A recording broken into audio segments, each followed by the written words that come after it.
-23 point something নহয় আমাৰ minus হৈছে তাৰমানে কি হৈছে তাৰমানে অৰ্থনীতিটো আৰু সংকুচিত হৈ গৈছে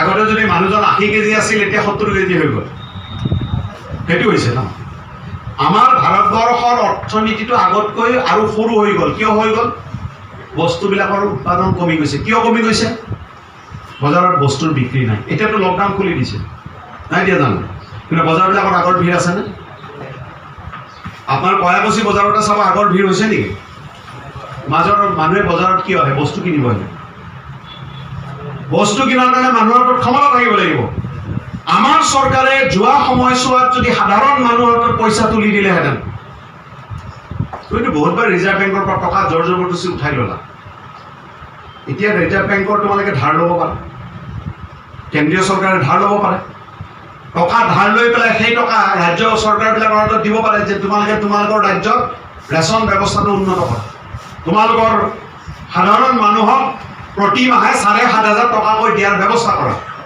যদি এই কাম কৰিলেহেঁতেন তেনেহ'লে অৰ্থনীতিটো আগফালে গ'লহেঁতেন এতিয়া অৰ্থনীতিটো পিছফালে গৈছে গতিকে মোদী চৰকাৰে এই সময়ছোৱাতে আমি দেখিছোঁ যে তেওঁলোকৰ নীতি এই নীতিটো এতিয়া চলা নাই এই নীতি তেওঁলোকে চলাই আহিছে আগৰ পৰাই গতিকে তাৰ পৰিণতিবিলাক আমি দেখিবলৈ পাইছোঁ যে সাধাৰণ মানুহৰ অৱস্থা আৰু বেয়াৰ পৰা বেয়ালৈ গৈ আছে গতিকে তেওঁলোকৰ হাতত কি ৰাস্তা আছে তেওঁলোকৰ হাতত ৰাস্তা আছে দুটা এটা হৈছে মানুহৰ প্ৰতিবাদক মানুহৰ আপোনাৰ যি বিৰোধ এই বিৰোধক দমন কৰি ৰাখিবলৈ সেই বিৰোধ দমন কৰাৰ কাৰণে তেওঁলোকে প্ৰথমতে আক্ৰমণ কৰিছে কিহৰ ওপৰত সংসদৰ ওপৰত সংসদত আপোনাৰ ৰাজ্যসভাৰ সদস্যবিলাকে দাবী কৰাৰ পাছতো কৃষি বিলৰ ওপৰত ভোট ল'বলৈ নিদিলে প্ৰমেশ নাৰায়ণে ইতিমধ্যে কৈছে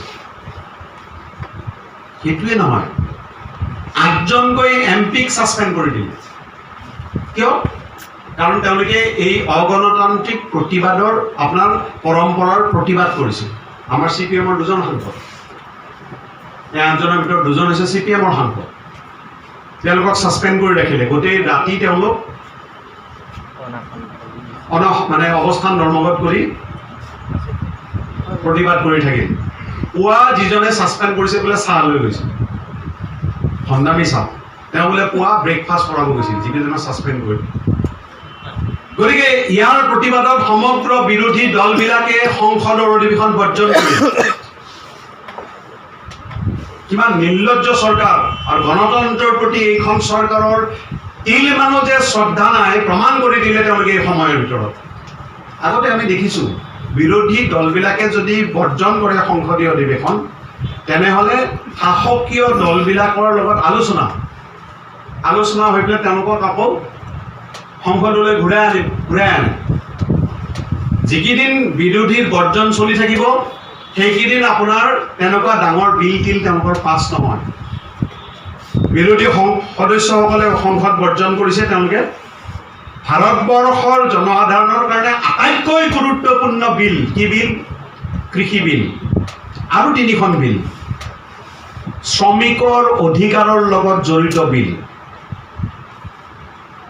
তেওঁলোকে পাছ কৰি লৈছে নিজৰ ভিতৰতে আলোচনা কৰি 3 ঘণ্টাৰ ভিতৰত 3খন বিল তেওঁলোকে পাছ কৰি লৈছে সেই বিলবিলাকত কি আছে সেই বিলত আছে যে 300তকৈ যিবিলাক কাৰখানাত কম শ্ৰমিকে কাম কৰে বা ব্যৱসায় প্ৰতিষ্ঠানত কাম কৰে তেওঁলোকক কোনো জাননী নিদিয়াকৈ চাকৰিৰ পৰা খেদিব পাৰিব এইটো হৈছে মোদী চৰকাৰৰ নতুন গণতন্ত্ৰ আপুনি কাম কৰি আছে আপুনি দৰমহা পাই আছে কালি আপোনাক নটিচ দি দিলে মালিকে যে কালিৰ পৰা তোৰ চাকৰি নাই আগতে এইটো আছিল 100 শ্ৰমিকৰ ক্ষেত্ৰত মোদী চৰকাৰ তেওঁলোকে এতিয়া কৰিছে যে 300 শ্ৰমিক য'ত কাম কৰে তাতে এই নিয়ম প্ৰযোজ্য হ'ব কোনো নটিচ দিব নালাগে আপোনাক চাকৰিৰ পৰা খেদিব পাৰিব কাৰখানা বন্ধ কৰি দিব পাৰিব মালিকৰ মৰ্জিমতে অসমৰ অৱস্থা কি হ'ব অসমত 300তকৈ বেছি কাম কৰা শ্ৰমিক থকা কাৰখানা কেইটা এই ৰিফাইনাৰী কেইটা আৰু তাতে আপোনাৰ ঠিকা শ্ৰমিক আছে বহুত ঠিকা শ্ৰমিকবিলাকৰ এই হিচাপত নধৰিব গতিকে নতুন আইন কি আনিছে নতুন আইনৰ মতে ধৰ্মঘট কৰাটো সাংঘাতিক এতিয়া অপৰাধ হিচাপে গণ্য হ'ব ধৰ্মঘট কৰাৰ কাৰণে আপোনাক চৰকাৰে ফাইন কৰিব পাৰিব তাৰমানে প্ৰতিবাদৰ অস্ত্ৰ গণতান্ত্ৰিক প্ৰতিবাদৰ অস্ত্ৰ এই চৰকাৰখনে বন্ধ কৰি দিব ধৰিছে এই বিলবিলাক কিন্তু পাছ হৈছে কেতিয়া এইখিনি সময়ৰ ভিতৰত এইবাৰ সংসদ কেইদিন বহিল মাত্ৰ কেইদিন মানে 15 তাৰিখে 14 তাৰিখে আৰম্ভ হৈছিল 23 তাৰিখে শেষ কৰোণা বুলি 1 তাৰিখলৈকে অধিৱেশন আছিল শেষ কৰি দিলে ইয়াৰ মাজতে দুটা দিনৰ ভিতৰত এদিন কৃষি বিলবিলাকক পাছ কৰিলে এদিন শ্ৰমিকবিলাকৰ বিৰুদ্ধে শ্ৰমিকৰ সকলো অধিকাৰ কাঢ়ি শ্ৰমিকক সুবিধা দিয়া দূৰৰে কথা শ্ৰমিকৰ সকলো অধিকাৰ কাঢ়ি নতুন তেওঁলোকে বিল আনিলে য'ত এতিয়া শ্ৰম আইনবিলাকৰ ঠাইত শ্ৰম সংহিতা বা কোড লেবাৰ কোড সৃষ্টি হ'ল আৰু ইয়াৰ মাজেৰে তেওঁলোকে শ্ৰমিকৰ অধিকাৰৰ ওপৰতো আক্ৰমণ হৈছে গতিকে বন্ধুসকল এই মোদী চৰকাৰ মই আগতেই কৈছোঁ এখন হিন্দুৰ চৰকাৰ নহয় এইখন চৰকাৰ হৈছে পুঁজিপতিসকলৰ চৰকাৰ প্ৰতিটো কামৰ মাজেৰে তেওঁলোকে প্ৰমাণ কৰি দিছে আমি কেৱল চকুকেইটা খুলি ৰাখিব লাগিব তেওঁলোকে কোৱা কথাবিলাক যদি বিশ্বাস কৰি যায় তেওঁলোকে হিন্দু হিন্দু হিন্দু কৰি থাকিব আপুনি যদি তাতে পতিয়ন যায় যে এখন হিন্দুৰ চৰকাৰ হিন্দু মানুহ বহুতে তাতে পতিয়ন গৈছে যে আমাৰ চৰকাৰ গ'লটো তেওঁলোকে খাই আছে কিন্তু আপোনাৰ মদাহী মানুহক মদ খাই আনা মানুহক যদি আপুনি কোবাই নহয় সি গম নাপায় পিছদিনাহে গম পায় তাৰ বিষ হয় নহয় আমাৰ বহুতে এতিয়া এই হিন্দু হিন্দু যিটো শ্লোগান সাম্প্ৰদায়িক যিটো শ্লোগান যে মুছলমানে ভাৰতবৰ্ষক শেষ কৰিলে এই সাম্প্ৰদায়িকতাত এনেকৈ তেওঁলোকে নিচাগ্ৰস্ত হৈ আছে যে মোদী চৰকাৰে কি কাম কৰি আছে সন্মুখত এইটো চাবলৈ তেওঁলোকে চকু মেলিব পাৰে গতিকে এই এটা অৱস্থাৰ মাজত এই চৰকাৰে পুঁজিপতি জমিদাৰ তেওঁলোকৰ স্বাৰ্থ আৰু আগবঢ়াই লৈ গৈছে আৰু মানুহে যাতে ঐক্যবদ্ধ হ'ব নোৱাৰে প্ৰতিবাদ কৰিব নোৱাৰে তাৰ কাৰণে একফালে গণতন্ত্ৰৰ ওপৰত আক্ৰমণ কৰিছে আৰু আনফালে সাম্প্ৰদায়িক যি প্ৰচাৰ এই প্ৰচাৰক তেওঁলোকে আৰু তীব্ৰ কৰি পেলাইছে গতিকে যোৱা সময়ছোৱাত আমাৰ ৰাজ্যখনতে আনকি অন্য ঠাইত বাদেই দিয়ক অন্য ৰাজ্যবিলাকত বাদেই দিয়ক আমাৰ ৰাজ্যখনতে আপুনি দেখকচোন একোজন মন্ত্ৰী আৰু তাৰ ভিতৰত আটাইতকৈ শক্তিশালী মন্ত্ৰী তেওঁৰ ৰাজনীতি মানে কি তেওঁৰ ৰাজনীতি মানে হ'ল মুছলমান মানুহৰ বিৰুদ্ধে মানুহৰ মাজত ঘৃণা বিয়পাই দিয়া ৰাজনীতিটো একমাত্ৰ ৰাজনীতি সেইদিনা কৈ দিলে তেওঁ কি ক'লে যে এতিয়া আপোনাৰ কংগ্ৰেছৰ ৰাজীৱ ভৱনতো মাছ কি কয় মুৰ্গীৰ মাংস ছাগলীৰ মাংস আৰু একবিধ মাংস খাব পাব এতিয়া যিহেতু আজমল লগ লাগে আজমল লগ লগাৰ কাৰণে আৰু এবিধ মাংস আপোনাক গ'লে হয়তো তেওঁলোকে অফাৰ কৰিব পাৰে কিয় ক'লে কথাটো কৈছে যাতে এটা ঘৃণা বিয়পাই দিয়া এটা সন্দেহ বিয়পাই দিয়ে হিন্দু মানুহৰ মাজত যে বিজেপি বিৰোধী শক্তিবিলাক মানে হৈছে মুছলমানক তেওঁলোকে সকলো ধৰণৰ সুবিধা কৰি দিছে অথচ কংগ্ৰেছে মুছলমানক কি সুবিধা কৰি দিছে আমিতো দেখিছোঁ কংগ্ৰেছে ইমান বছৰ মুছলমানক কি সুবিধা কৰিলে আমিতো নিজে দেখিছোঁ কিন্তু বিজেপিয়ে প্ৰচাৰ কৰি আছে বিজেপিয়েও দিয়ে কংগ্ৰেছ যিটো মুছলমানৰ পাৰ্টি আৰু ঘৃণা বিয়পাই দিয়া যে ইয়াতে আপোনাৰ গৰুৰ তাৰমানে কৈছে কি গৰুৰ মাংসও এতিয়া আপোনাৰ ৰাজীৱ ভৱনত ৰন্ধা হ'ব খাবলৈ দিব তেওঁ প্ৰশ্ন কৰিছে আমাৰ আজিকালি মানুহবিলাকো কম নহয় কিন্তু তেওঁ প্ৰশ্ন কৰিছে আপোনাৰ হিমন্ত বিশ্ব শৰ্মা এই নৰ্থ ইষ্ট উত্তৰ পূৰ্বাঞ্চল এই উত্তৰ পূৰ্বাঞ্চলত আপোনাৰ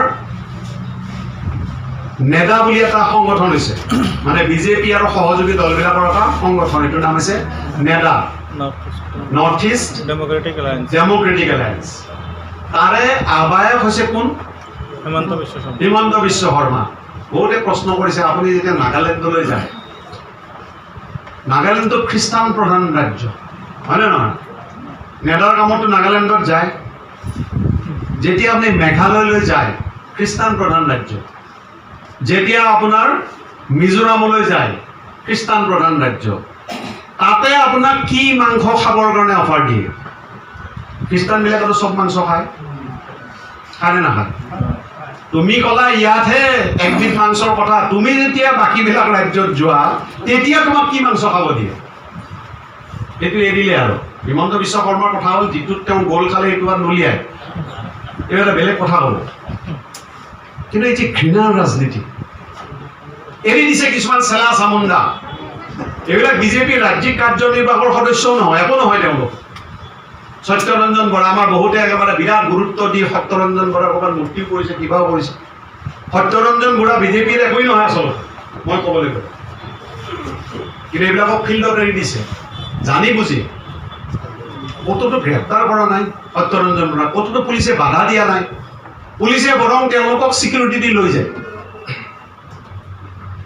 অতি জঘন্য কথা। ভাৰতীয় সংবিধান মতে যিবিলাক কথা উচ্চাৰণ কৰিব নোৱাৰি, কোনো সভ্য মানুহে উচ্চাৰণ নকৰে, সংবিধান বাদ দিয়ক, কোনো শিক্ষিত মানুহে উচ্চাৰণ নকৰে, তেনেকুৱা কিছুমান কথা তেওঁলোকে প্ৰচাৰ কৰি ফুৰিছে।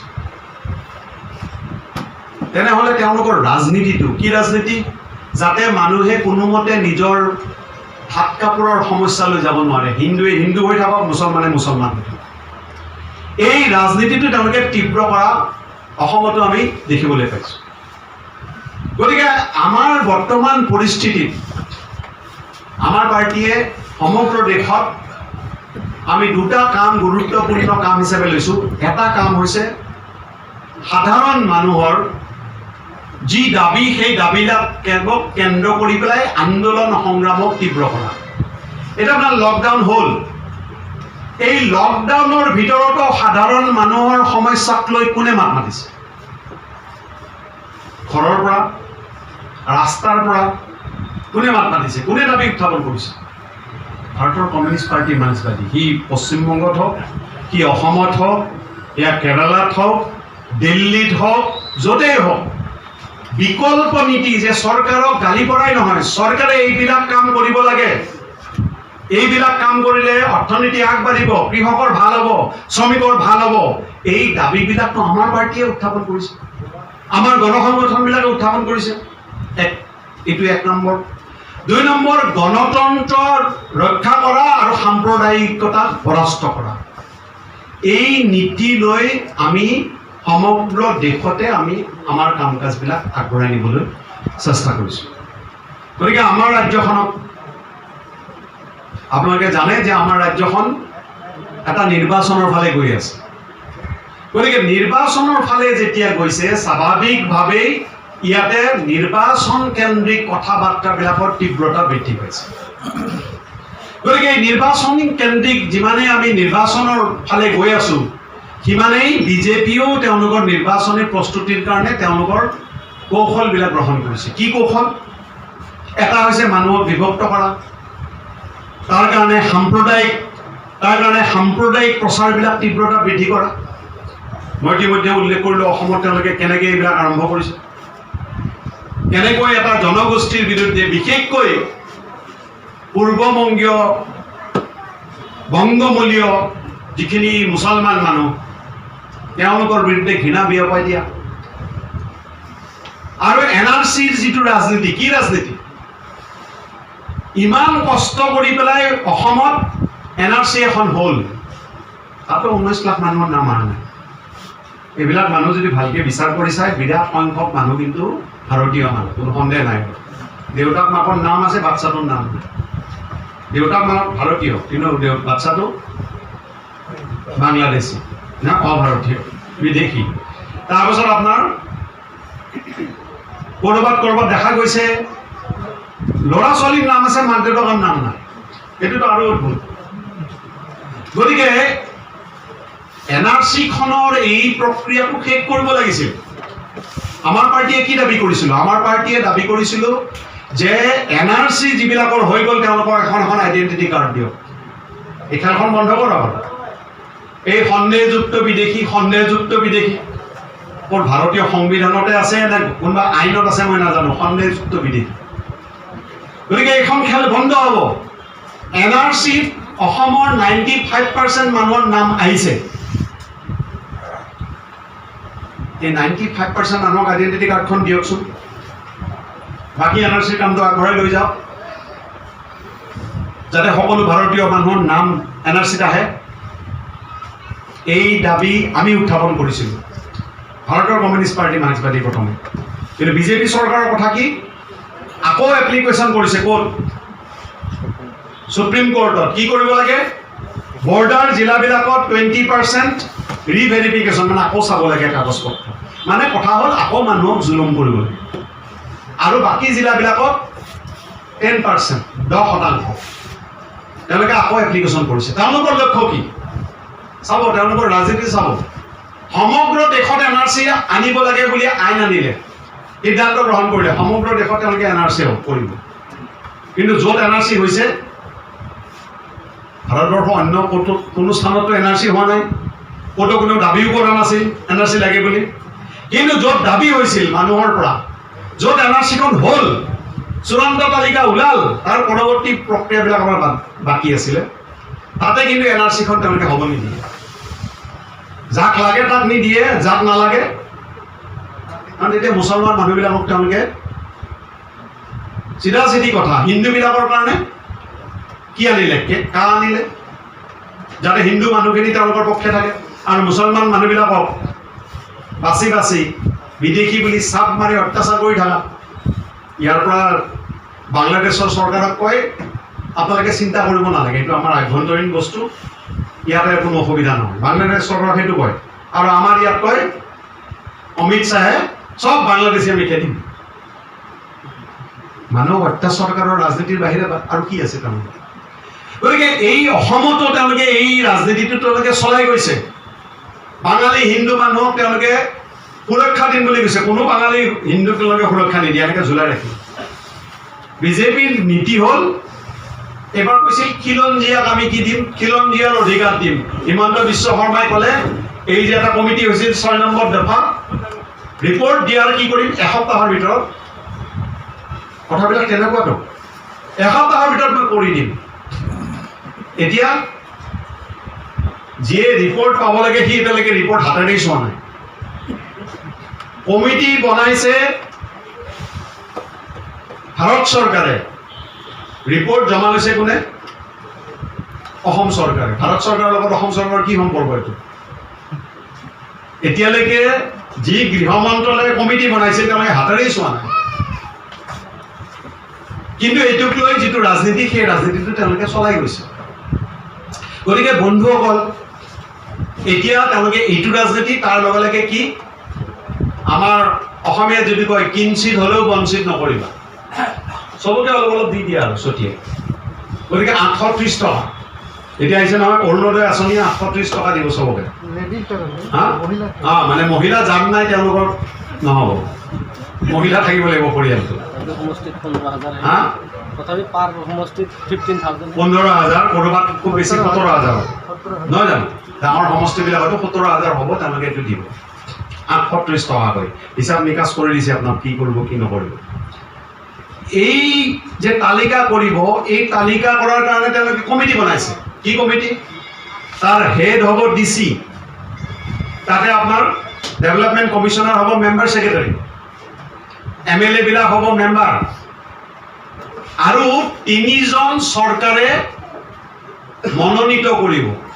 চাব দেই, চৰকাৰে 3জন মনোনীত কৰিব, এইকেইজন আচল মানুহ হ'ব। কাক মনোনীত কৰিছে? আপোনাৰ বৰপেটা জিলাত কাক মনোনীত কৰিছে মই এতিয়ালৈকে নাজানো। মই 7খন জিলাৰ খবৰ পাইছোঁ।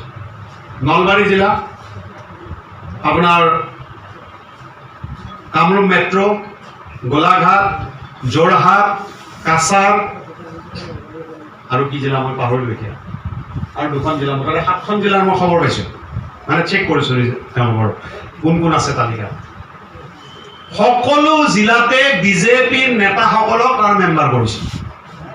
বিজেপিৰ সভাপতি যিজন গোৱালপাৰা জিলাৰ সভাপতি, সেই 3জনৰ ভিতৰত আছে। আৰু 2জন মেম্বাৰ তেওঁলোকো বিজেপি। চৰকাৰে মনোনীত কৰিছে। চৰকাৰে মনোনীত কৰাৰ কাৰণে মানুহ বিচাৰি নাপালে, কাক পালে? বিজেপিৰ সভাপতিজন আৰু বাকী দুজনো বিজেপিৰ নেতা।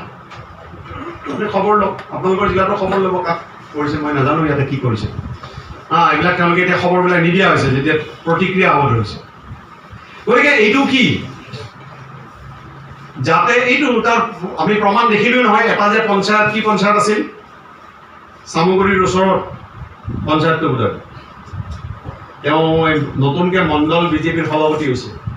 তেওঁ একদম কৈ দিলে কোনোবাই যদি তেওঁলোকৰ ৱাৰ্ডৰ সভাত যদি বিজেপিৰ পতাকা নোলোৱায় তেনেহ'লে তাৰ তালিকা মই ফালি পেলাম। কৈছে নে নাই? তালিকা ফালি পেলাম, 38 টকাৰ তালিকা মই গ্ৰহণ নকৰোঁ। চবেই বিজেপিৰ মেম্বাৰশ্বিপ ল'ব লাগিব, বিজেপিৰ ফ্লেগ উৰাব লাগিব মিটিঙত, তেতিয়া আমি এই তালিকা গ্ৰহণ কৰিম। দেখকৈ অন কেমেৰাৰ সন্মুখত এই কথা কৈছে। গতিকে তেওঁলোকে 1 নম্বৰ হৈছে জঘন্য ৰাজনীতি, মানুহৰ জীৱন জীৱিকাৰ সমস্যাক লৈ। 2 নম্বৰ তেওঁলোকে কৈছে ইয়াৰে যিখন ফৰ্ম, সেই ফৰ্মখন কাক দিয়া হ'ব? ফৰ্মখন দিয়া হ'ব যিবিলাকক তালিকাৰ বাবে নিৰ্বাচিত কৰা হ'ব। তাৰমানে আগতে তালিকা প্ৰস্তুত হ'ব, তাৰপিছত আপোনাক ফৰ্ম দিব। তালিকাবিলাক কেনেকৈ প্ৰস্তুত কৰিব? আপুনি আবেদন কৰিব নোৱাৰে তাৰ কাৰণে। ভাৰতবৰ্ষৰ দৰে এইটোৱে প্ৰথম নেকি? হিমন্ত বিশ্ব শৰ্মাই পুৰস্কাৰ পাই যাব। আবেদন কৰি আপুনি আপোনাৰ তালিকাত নাম ভৰোৱাটো নহয়, তালিকাত নাম থাকিলেহে আবেদন কৰিব পাৰিব। তাৰ মানে কি? তাৰ মানে তেওঁলোকে যিবিলাক মাপকাঠি ধৰি দিছে, এইবিলাক হ'লে আপুনি অৰুণোদয় আঁচনিৰ অন্তৰ্ভুক্ত হ'ব পাৰে। সেই মাপকাঠি অনুযায়ী আবেদন কৰাৰ কাৰণে আপুনি যদি উপযুক্ত, যদি বিজেপিৰ কৃপা নাপায় আপুনি আবেদন কৰিব নোৱাৰে। হয়নে নহয়? মোৰ খবৰটো আপোনালোকে ল'বচোন। এইটো হয় নহয়, খবৰ লোৱা কথাই নাই, গভৰ্ণমেণ্ট পলিচি। গভৰ্ণমেণ্টে চৰকাৰে নীতি ঘোষণা কৰিছে কি যে আগতে আপোনাৰ লিষ্ট হ'ব, তাৰপিছত আপুনি আবেদন পত্ৰ ভৰ্তি কৰিব পাৰিব। তাৰমানে মই উপযুক্ত হ'লেও আবেদন কৰিব নোৱাৰিম, আৰু মই ক'বও নোৱাৰিম যে আবেদন কৰিছিলোঁ কিন্তু মই উপযুক্ত স্বত্বেও মোক গ্ৰহণ নকৰিলে। তাৰ কাৰণে মই আদালতৰ ওচৰত যাব নোৱাৰিম, তাৰ কাৰণে মই কোনো পদ্ধতি গ্ৰহণ কৰিব নোৱাৰিম। গতিকে এইটো হৈছে তেওঁলোকৰ ৰাজনীতি। দেখকৈ তেওঁলোকৰ যাতে ইলেকশ্যনত তেওঁলোকৰ সহায় হ'ব পাৰে তেনেকুৱা এটা ৰাজনীতি কৰিছে। গতিকে এনেকুৱা পৰিস্থিতিত আমি আমাৰ ৰাজ্যখনত নিৰ্বাচনৰ কাৰণে আমি প্ৰস্তুতি চলাব লাগিব। কাৰণ অসম বিধানসভা এতিয়া আটাইতকৈ প্ৰয়োজন হৈছে বিজেপিক শাসনৰ পৰা আঁতৰ কৰা। বিজেপি কিমান ভয়াৱহ, কিমান কি, সেই সম্পৰ্কত আমাৰ নয়ন ভায়ে ইতিমধ্যে উল্লেখ কৰিছে। গতিকে আমাৰ নীতি হ'ল বিজেপি আমাৰ প্ৰধান শত্ৰু। অসমৰ শাসন ক্ষমতাৰ পৰাও বিজেপিক আমি ক্ষমতাচ্যুত কৰিব লাগিব, এইটো আমাৰ প্ৰধান লক্ষ্য। দ্বিতীয় লক্ষ্য কি? দ্বিতীয় লক্ষ্য হ'ল অসম বিধানসভাৰ ভিতৰত এইবাৰ যেনে তেনে বাওঁপন্থী প্ৰতিনিধি আমি প্ৰেৰণ কৰিব লাগিব। বাওঁপন্থী প্ৰতিনিধি যদি প্ৰেৰণ নকৰোঁ তেনেহ'লে তাতে কিছুমান আপোনাৰ চুপতি হ'ব। চুপতি জানে নহয়? কোনো গুৰুত্বপূৰ্ণ কথা নহয় কিন্তু তৰ্ক কৰি আছে। এজন ৰূপজ্যোতি কৰ্মী সেইদিনা নহয়, ৰূপজ্যোতি কৰ্মীয়ে মাজে মাজে চিঞৰ বাখৰ কৰি থাকে। মই বুজি নাপাওঁ কিহৰ কাৰণে চিঞৰ বাখৰ কৰে। কোনো ৰাইজৰ সমস্যা একো নাই। বেছিভাগ সময়ত এনে সৰু সৰু কথা কিছুমান লৈ গৰম কৰি তাৰপিছত যেতিয়া টানি লৈ যাব বাহিৰত, সেইটো এটা ডাঙৰ সংবাদ মেলত ভাষণ দিয়ে। তেওঁ তাৰ কাৰণে MLA কৰি পঠোৱা নাই। বিজেপিৰ সদস্যসকলে তাৰ ভিতৰত যিবিলাক কৰি আছে তাৰ কাৰণে তেওঁলোকক MLA কৰা হোৱা নাছিল।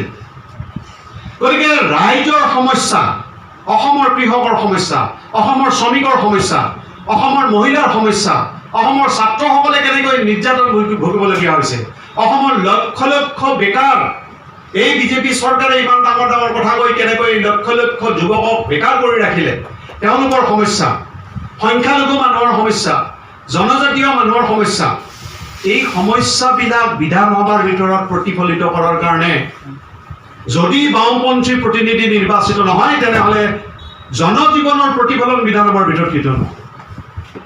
গতিকে আমাৰ আন এটা প্ৰধান লক্ষ্য হ'ল অসম বিধানসভাৰ ভিতৰত বাওঁপন্থী প্ৰতিনিধি নিৰ্বাচিত কৰা।